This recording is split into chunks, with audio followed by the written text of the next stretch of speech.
If we look at our autonomic nervous system, we have two primary branches of the autonomic nervous system. We have our sympathetic branch, we have our parasympathetic branch.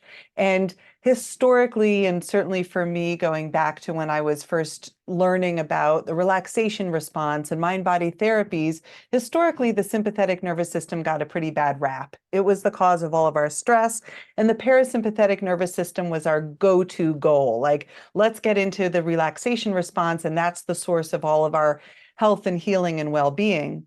And what Steve Porges began to observe, especially in his work in NICUs and with babies, is that the parasympathetic nervous system had two expressions.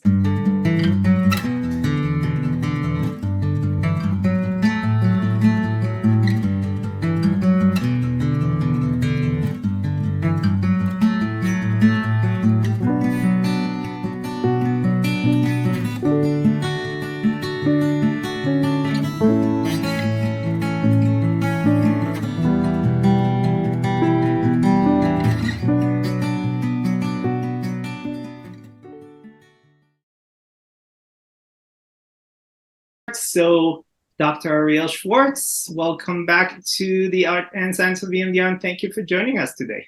Thank you. Thank you. It's lovely to be here. And a few of you have your cameras on. I will invite those of you that don't to perhaps open up your cameras if you feel comfortable, just to build a little bit of social engagement in our community. It's always lovely to have that, for me especially, even if it's just a selfish ask.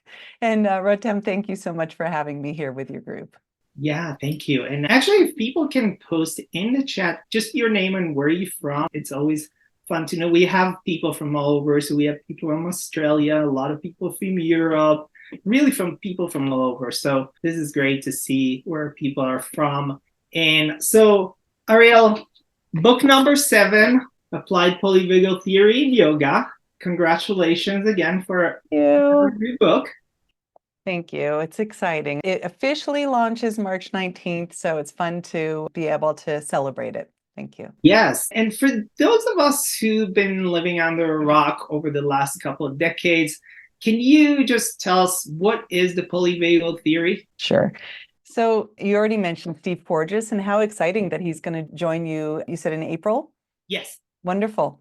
So polyvagal theory, and again, I'm going to guess that many of us are familiar, so I'll give kind of a quick primer, is this recognition, if we think of the word poly, multiple, vagal, vagus nerve, that we have multiple circuits of the vagus nerve, and that the expression of the vagus nerve is always parasympathetic. So if we look at our autonomic nervous system, we have two primary branches of the autonomic nervous system. We have our sympathetic branch, we have our parasympathetic branch.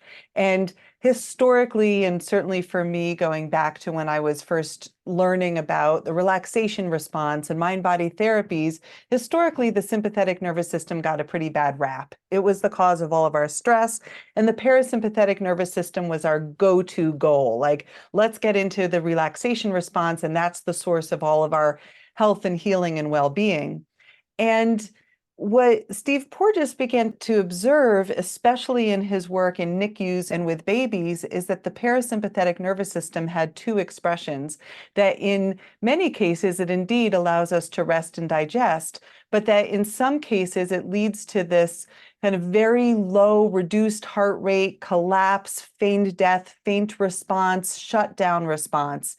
And he referred to this as the parasympathetic paradox. Now, because the vagus nerve is always involved in the expression of the parasympathetic system, he really devoted his studies to understanding how could sometimes the parasympathetic state take us to rest, and how come sometimes it takes us into collapse.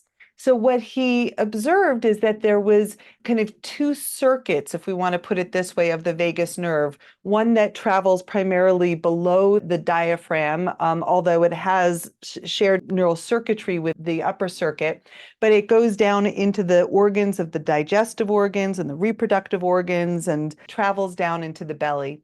The other circuit, the more recently evolved circuit from a very long scope evolutionary path, is what we refer to as the ventral vagal circuit. And that circuit travels above the diaphragm, or supradiaphragmatic, above, and it goes into heart lungs, larynx, pharynx in the throat, and then into working with other cranial nerves. The vagus nerve is our 10th cranial nerve. We have 12 of them.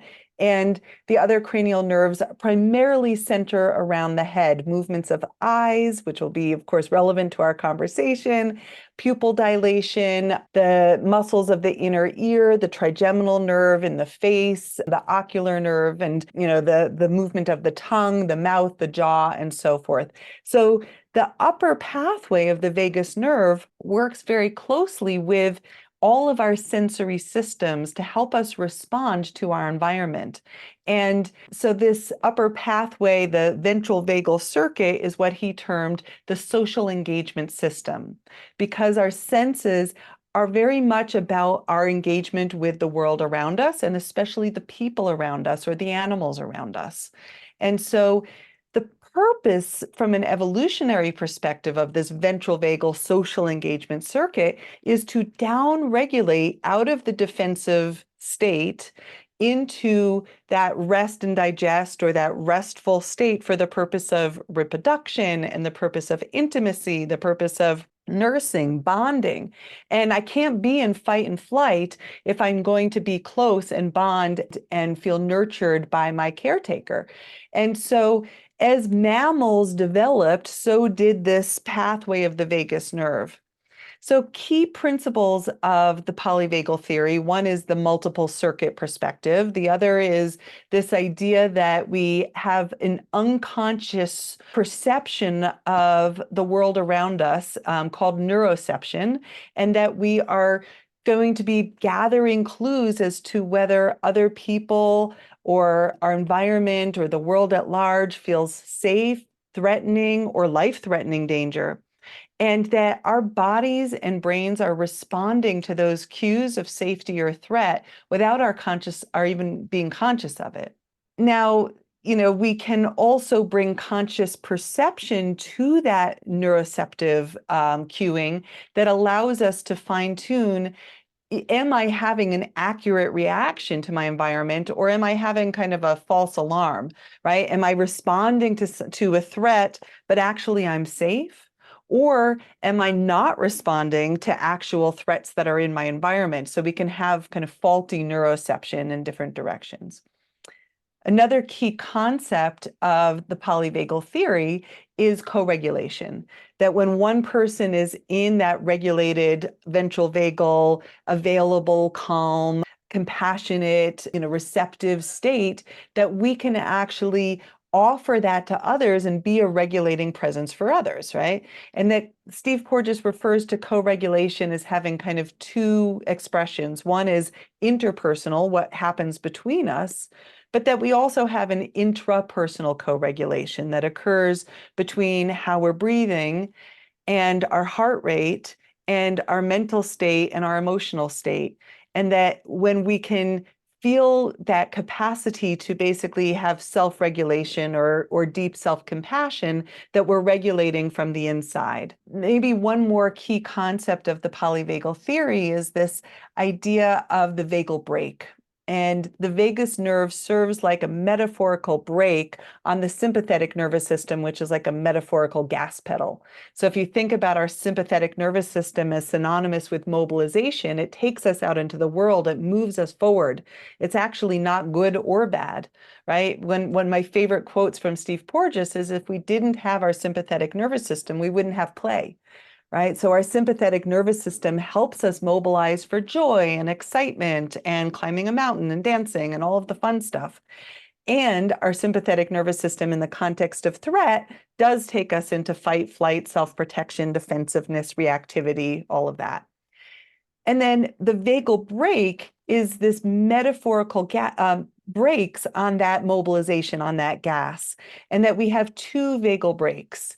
The first, driven by that ventral vagal circuit, lets us slow down that sympathetic system in a very refined manner, and that it builds what we call vagal tone, which is the ability to actually kind of navigate the world smoothly. Where we remove the vagal brake, we have a little bit more juice in the system to navigate a stress or to navigate an excitement, and then we can reapply the vagal brake and we slow down and we can rest and sleep well at night and meditate and all that good stuff.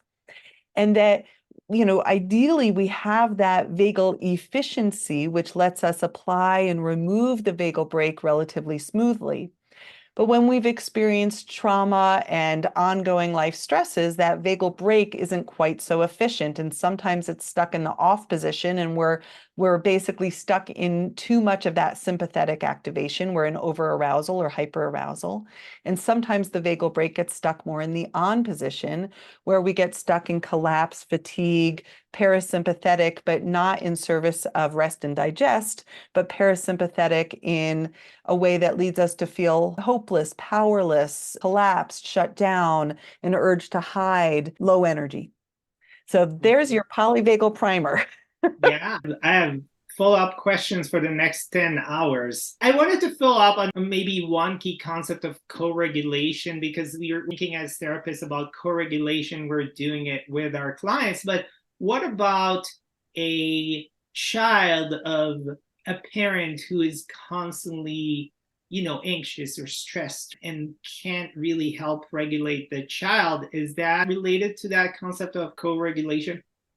Well, right. We have co-regulation and we also have co-dysregulation, right? Like we can both, and maybe again, it brings us to another key concept of the polyvagal theory, which is dissolution, which basically says that we have a tiered response to threat. And ideally, the first tier of that response to a potential threat, which could be our child acting out that triggers us and so forth, is that we try and re-engage social engagement. Hey, honey, it's safe. I'm right here with you. We're connected, right? And when we can pull in that social engagement, we can come back into calm, easefulness, peacefulness, connectedness.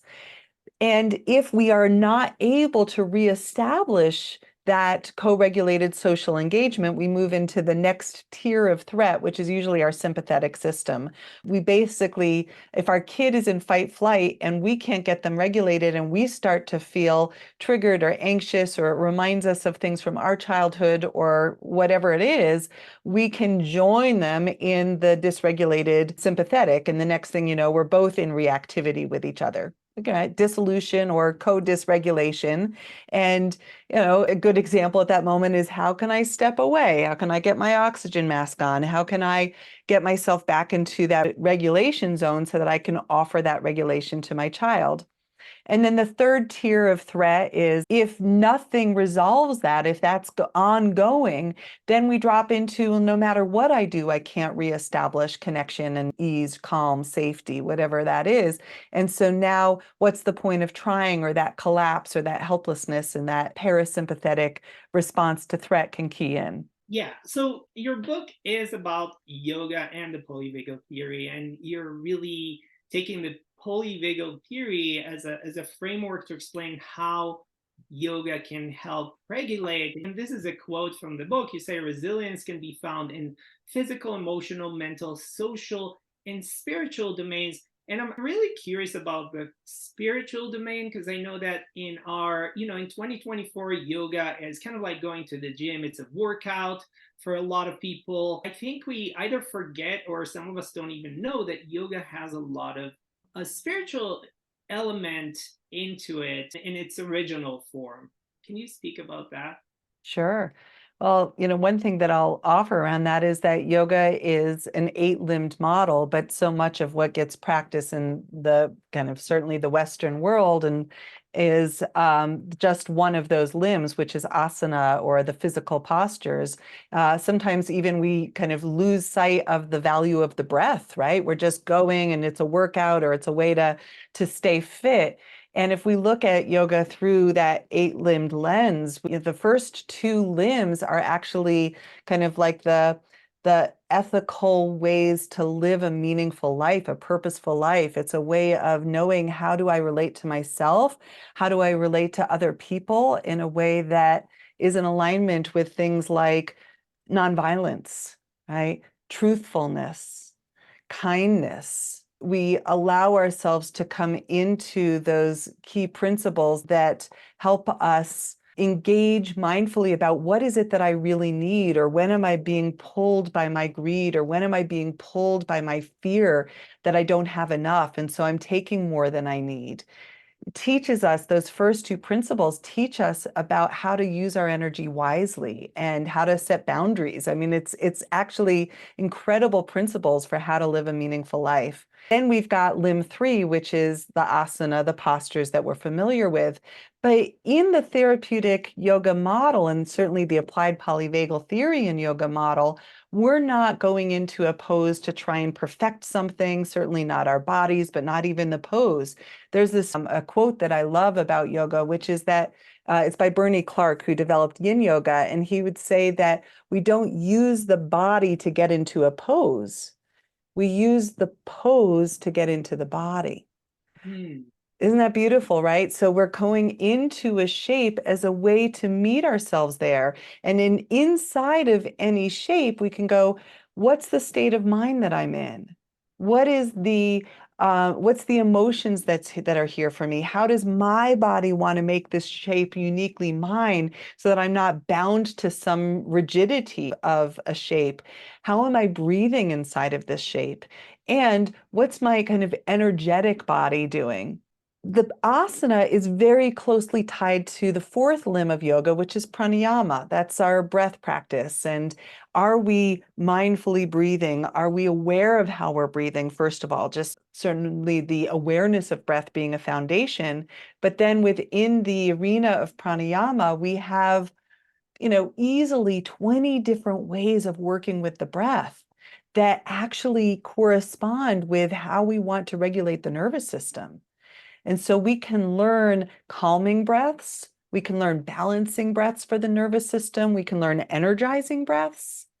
We can learn breaths that help us fall asleep at night. I mean, it's really brilliant to actually feel like your nervous system isn't driving you through the world, but you can actually be in the driver's seat and upregulate your nervous system and downregulate your nervous system without relying on medications or coffee. Not to say that medications are all bad, but to say that we can actually Please don't say that coffee is bad, because this is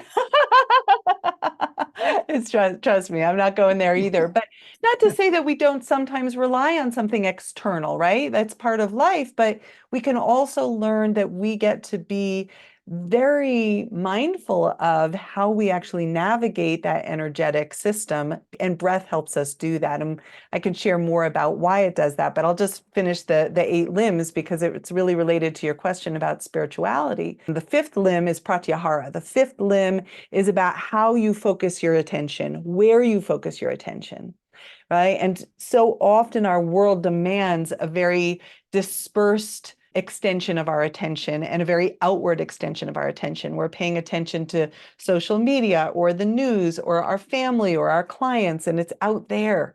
And what yoga invites us to do is actually bring your attention inward.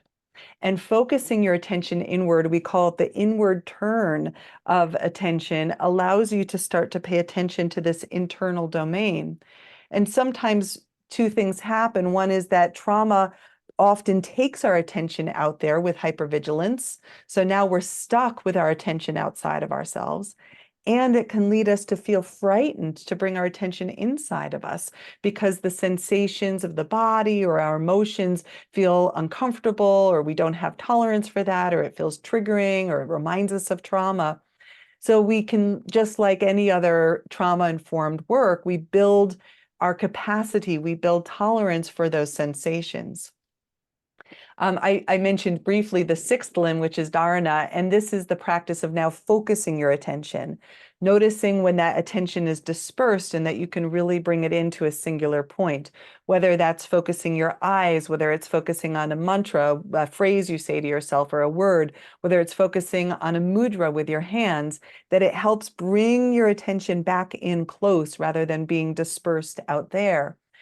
And then the last 2 limbs are meditation and samadhi, or bliss. And this is really where spirituality comes back into the yogic practice rather than the gym workout, but that we actually get to receive the benefits of the efforts of asana and pranayama and those ethical principles and the focus of our attention. Meditation isn't something from the yogic perspective that we do. That's actually the prior phases of pratyahara and dharana, where we're focusing our attention. That's what we call meditation in the Western world.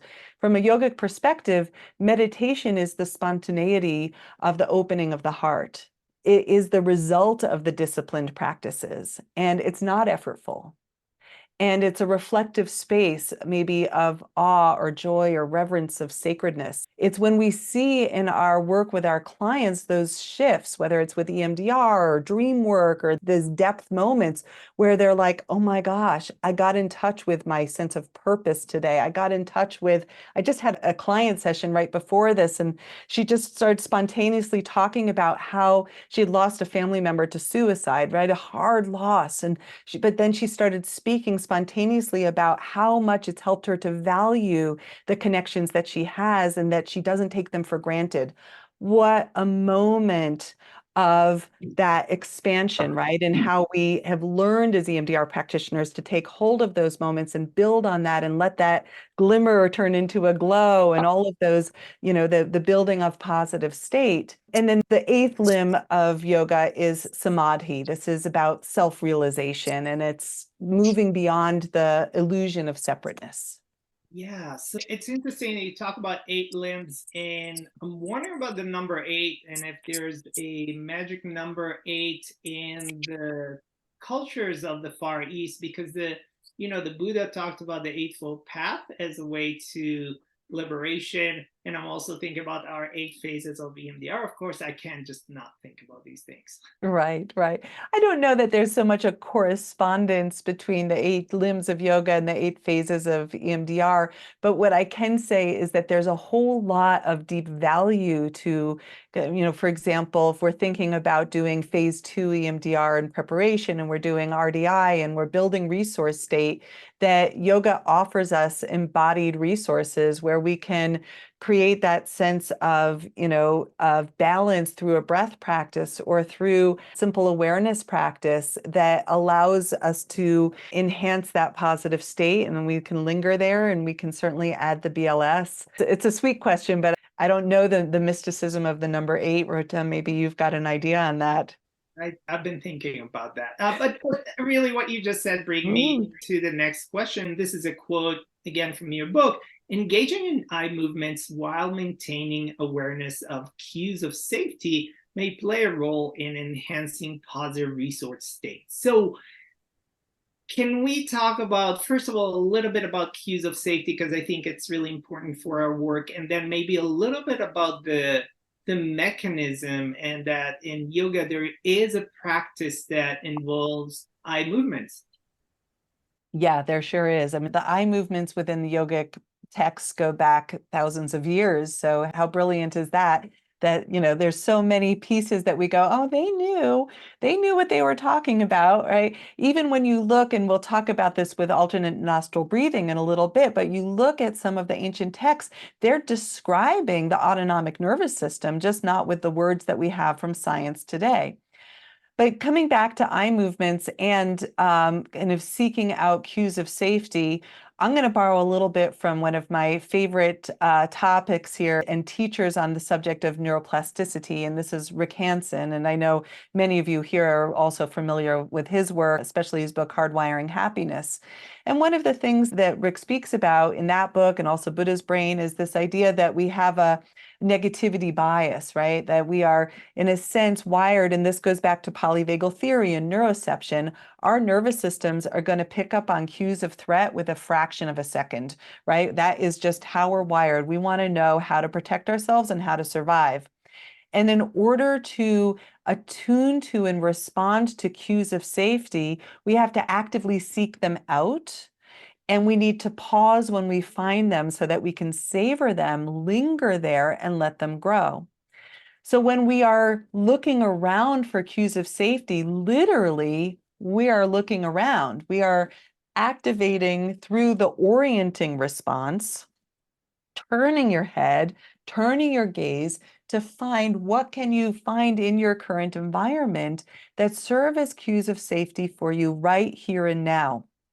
And many of us probably are thinking, but safe is a tricky word in our world right now, right? Especially if you're working in, with people from countries or working in countries where there's active war, active challenge going on, right? Terrorism. I'm teaching for a group in Ukraine in a few weeks, right? So thinking about these kinds of subjects of how do we attend to cues of safety inside of an overarching environment that isn't safe. And we have to really come back to the present moment. It is the only place that we can actually work from. It's the only place change can happen in. It's the only place that we can root into a sense of relative safety or safe enough in the here and now, right? Even if you're working with someone in a bomb shelter, right? But is this environment right now safe enough to allow your nervous system to attune to those cues of safety? And come back to a breath that helps your body then respond to that felt sense of safety. Come back maybe to some movements or self-applied touch that help you really register that experience and downregulate into that safety or upregulate if you're shut down. And I mentioned real briefly in there the orienting response, but it's actually such an important word because the orienting reflex is something that we're born with, right? Babies have it as a way to turn towards the breast, the mother, right? Is an orienting response that helps us turn towards nourishment. But we also can kick in that orienting reflex in the context of threat. When a trauma happens, where's the sound? What's the threat? And it's like that deer in the headlights, or it's that turning of your gaze to figure out what is the source of the possible threat. And we're going to orient our senses, our ears, our eyes especially, to what's the problem out there so I can protect myself from it. And sometimes what happens is that orienting response, which is very much a brainstem reflex, gets stuck inside of that trauma response.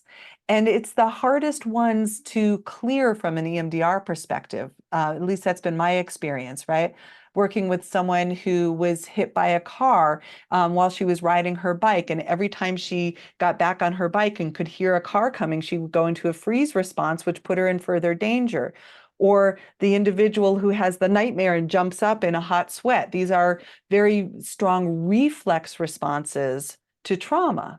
And so to come out of that, we actually can really work with that orienting response, turning your gaze, turning your head, unwinding that automaticity, finding, in a sense, going back to the baby looking for the loving gaze of the mother. Can I actually find that way that I can turn and seek cues of safety and connection rather than turn towards the threat? And we talked about cues of safety and there's cues of danger, and that's all we can look at these in the context of neuroception, right? That term that you mentioned earlier, which is a key concept in Stephen Porges' polyvagal theory. I think that people with histories of trauma are more prone to detect cues of danger, not necessarily detect, right? I don't know if detect is the right word because we said it's being perceived a lot of times in an unconscious way. Mm-hmm. Yeah. And, I don't know exactly if there was a question embedded in that as much as just like a consolidation of this concept that neuroception can lead us to cue into danger. But one of my favorite tools out there that helps us reorient to cues of safety is a tool that I actually have in the book. It's in the appendix of the book called the Neuroception of Psychological Safety Scale. And it's a scale that was developed by Dr. Lisa Morton. She's a, I think, Scottish-based psychotherapist that wanted to actually develop a tool, a scale to measure psychological safety, which is kind of brilliant. And there's 3 domains on this scale. One of them is the domain of compassion. How am I tracking whether or not I feel loving towards another, able to offer co-regulation, able to accept other people, do acts of kindness? Am I able to really bring my care out towards others? Another of those domains is the domain of basically receiving care. Like, do I feel that I have a trustworthy relationship with another? Do I feel accepted and understood by others? Do I feel that somebody has my back? Do I know who to turn towards when I feel scared? Those are going to be some anchors of psychological safety. And then the third domain brings us into the body sensations that would be cues of safety. We all have some reference point of what the body cues are of when we don't feel safe, right? Dry mouth, jumpiness, restlessness, bloating in the stomach or tension in the stomach, tightness in the chest and the jaw and the fists. Those are the somatic cues that let us know we don't feel safe. But how do we recognize in the body when we do feel safe? My breathing has calmed down. I feel able to rest. I feel able to rest into stillness, perhaps. I feel calm inside. I'm able to digest well, like looking for those cues of safety across these three domains.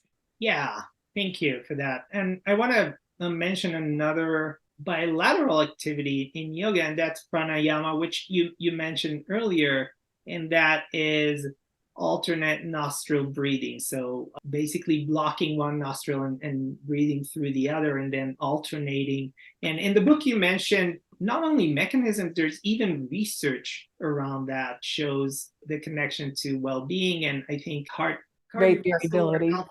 Yeah, heart rate variability and cardiovascular health. Yes, exactly. So for those of you that are new to alternate nostril breathing, I think Rotem, you explained it beautifully, and I'll guide you all through it here shortly.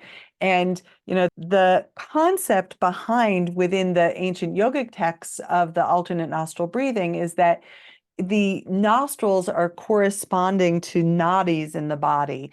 And the nadis in the body, there's, I don't know, some 72,000 nadis or kind of like energetic channels throughout the body. They're very similar to what you would think of as meridians within the Chinese medicine system. And that while there's 72,000, that there's also very strong nadis, or those nadis in the body that are wider rivers, right? And those we would think of as that meridian system. But in the yogic system, there's three primary nadis. Two of them go along the sides of the spine, and one sits as the central channel, or the sushumna, that travels up and down the spine. And the left nadi, the one corresponding with the left side of the body, is called the Ida. And it's been in yogic text described as lunar energy, feminine, receptive, quiet, calm, reflective, inward turn of attention, meditative. So this nadi would be more parasympathetic if we look at it through the lens of the autonomic nervous system. In contrast, on the right side of the body, there's the Pingala, and the Pingala is associated with the solar energy, sun. It's energetic. It brings us out into the world. It's mobilizing. It's hot versus cool, right? We can think of this as the parasympathetic channel. And that there's a lot of science behind not only alternate nostril pranayama, but uni-nostril pranayama, meaning that we all have dominant nostrils at different times of the day. There are times when we are in more of a dominant parasympathetic and times we're in more of a dominant sympathetic state. And that our nostrils correspond to those states. And there's actually some lovely research behind this that's indicating, yes, indeed, those ancient yogic texts, there was something to that. And so the alternate nostril pranayama is a balancing practice, meaning that it's focusing on creating equal action between parasympathetic and sympathetic. Any balancing breath, including another one called samavriti, which means equal breathing, sama, same, vriti, movement. And the movement here is both the movement of breath, but it's also the movement of the mind, the thoughts, that when we come into a balancing breath practice, we come into that sushumna, that central channel, that deep calm, that clarity, that easefulness, the ability to see what needs to be done, maybe even to just have that deep connection to your intuition, to your core nature.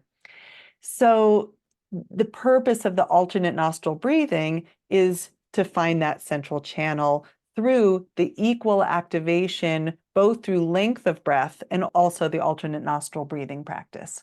Okay, so we talked about doing a little practice that we can all incorporate into our phase 2 of EMDR, right, with our clients. Is that a good time for us I to get would love this? to do a little practice. You all up for a little practice? Absolutely. Okay. Okay, great.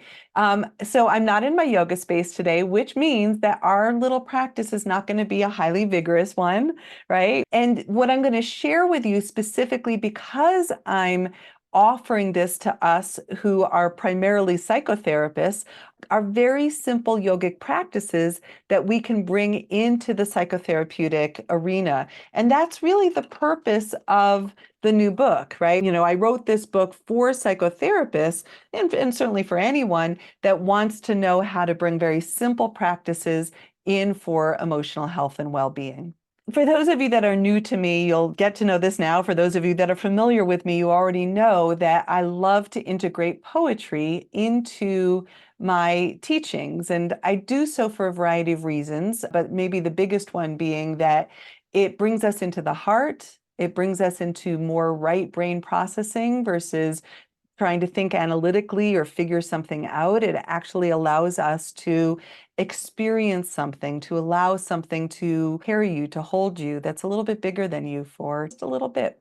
We'll only do our practice for about 10 minutes in total. And I'll add in a few other layers besides alternate nostril pranayama, if that feels okay.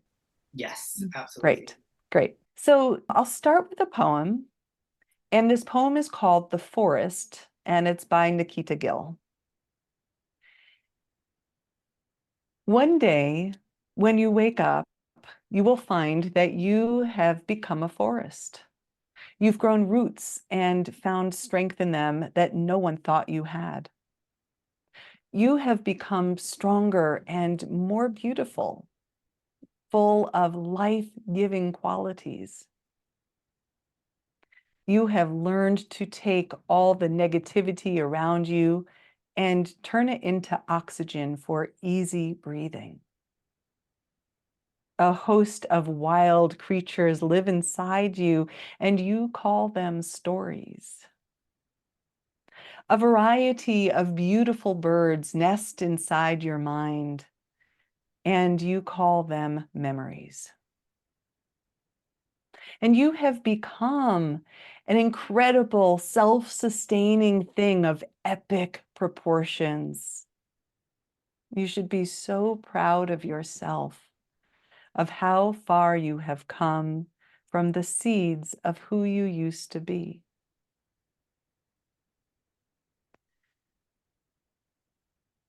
So allowing those words to wash over you, we'll revisit them again in a little bit. And I'll invite you to take a moment with an orienting practice, with an opportunity to sense yourself as you are right here in this moment. Sensing yourself in your very own space and in this shared space that we have together.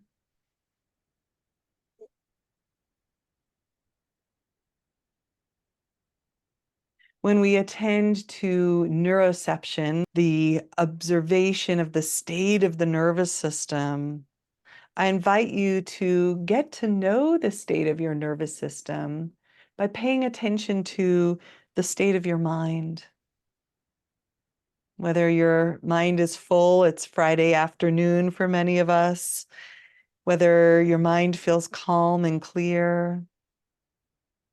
And without judgment, just allowing yourself to be as you are.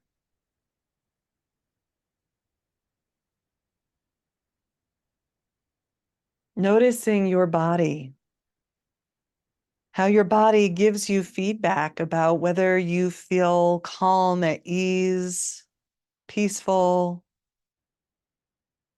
or whether there's any signals coming from your body that let you know that you're processing something, that you feel anxious or worried or sad.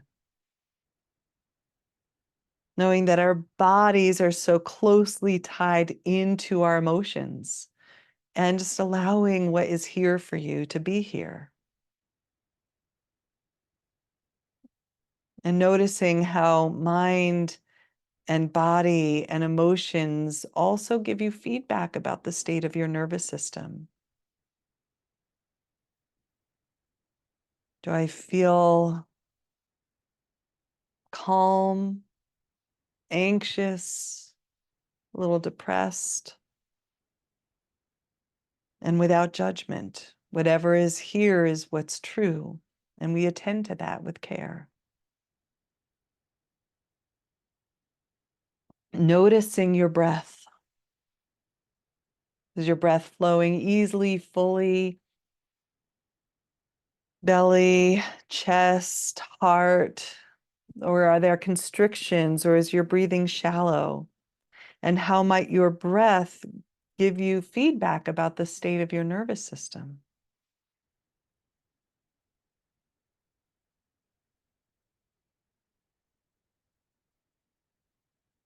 And then noticing your energy body, whether you feel dispersed, spacey, expanded, joyful, or contracted, heavy,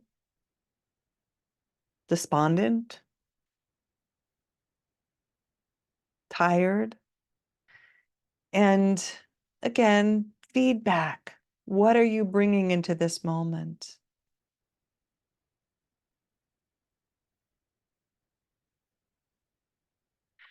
I'm going to offer a particular practice here if you'd like to join me. Everything is always a choice. And this we'll call the heart twist. And it's a little bit of a practice here to bring in some gentle bilateral, and in this case, with an orienting, a turning of your head. And what I'll invite you to do with both hands over your heart is to inhale and extend one arm out to one side. You can find your range of motion and let your gaze follow and return to your heart. And then we take it the other way and return to center.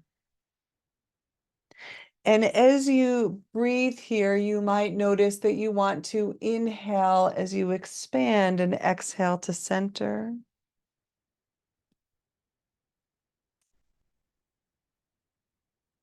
Or you might find that you prefer to exhale as you move out and inhale to center,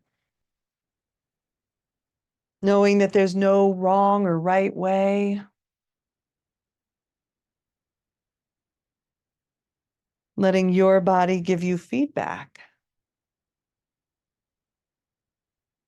Notice how it feels to turn your head, to turn your gaze, to open and return to center.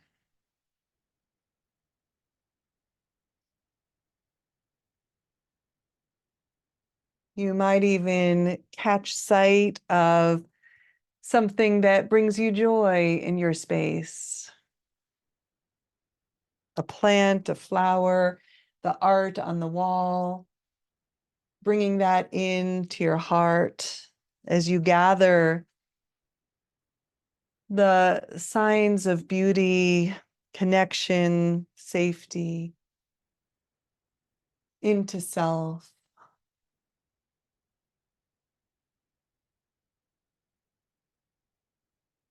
And then when you feel even on both sides, coming back to center. Letting both hands rest at your heart for a moment. Sensing the movement of your breath.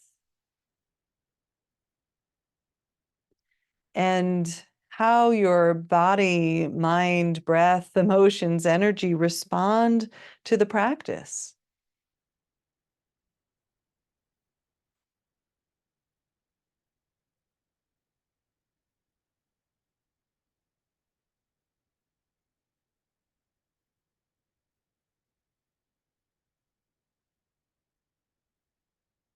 And before we come to alternate nostril pranayama, I'm going to add one more layer of practice in here. We'll explore one asana together, one posture, one movement. And there's an invitation to stand up if that's right for you. And our asana, our posture today will be tree pose.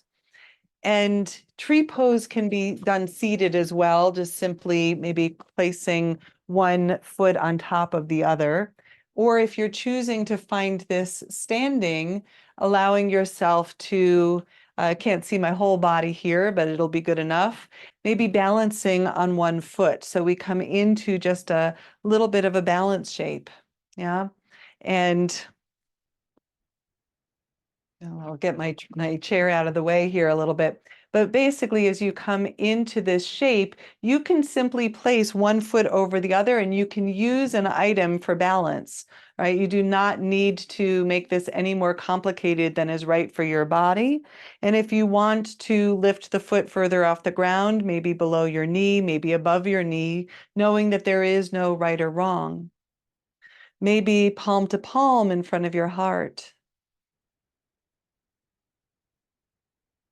Maybe you expand the branches of your tree in any way, shape, or form that serves you today.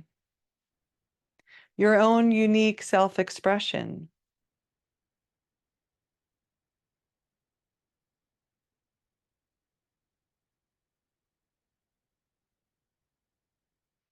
And then slowly returning to 2 feet on the ground and finding your tree on side 2. Your tree, not anybody else's. Perhaps this time, as you find your unique expression, arms, feet, you pause for a moment, and I'll invite you to reflect on how we appreciate the trees that we come across in nature. So often, the trees that take our breath away, that we find the deep fondness for, are the ones that have been shaped by the elements of the world around us, right? The winds, the rains, the sun, arcing towards the sun, gnarled branches. And we too have been shaped by the elements of our lives. Is it possible to turn towards yourself, to deeply, fully accept yourself in the same way that you would appreciate the beauty and uniqueness of that tree? Yes, we too have become the forest, right?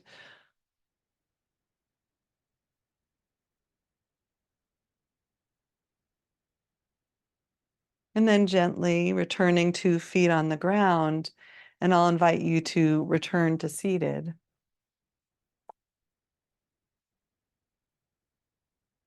And in our final part of this practice, I'll invite alternate nostril pranayama.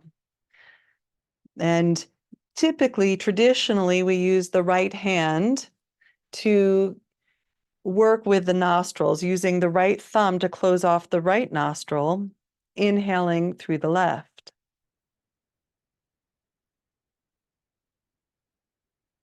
And then switching the hand using the first or second finger to close off the left nostril, exhaling out the right.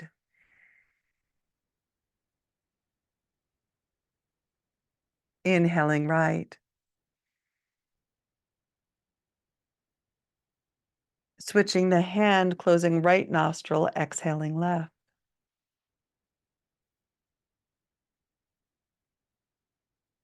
Inhaling left.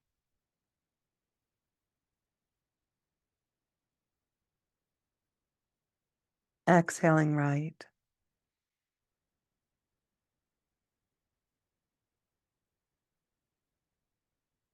Inhaling right.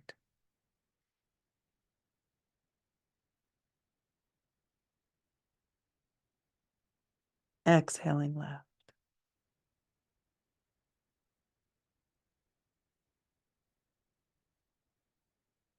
Inhaling left.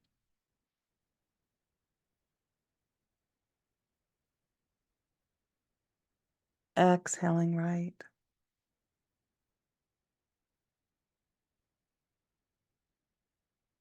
Inhaling right.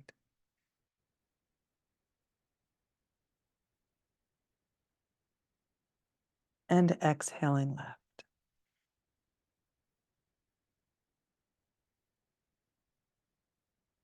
And then when you feel complete, releasing your right hand and pausing for a moment in quiet, perhaps receptive stillness, allowing yourself to absorb what this practice, relatively short practice, has awakened, evoked, sensing that quality of the forest that we are connecting into, both inside of ourselves, right? That which allows us to feel our roots and find strengths that we don't always know that we have, but also that we tap into as a community of trees together.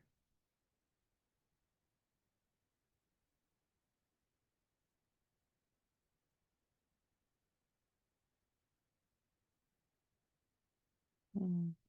Thank you for spending some time practicing together. What a delight. All right. Thank you for guiding us through. We need to do it every Friday to kind of end our week like that. That's such a great way to Right? end another week. Yeah. Yeah. Yeah. Thank you.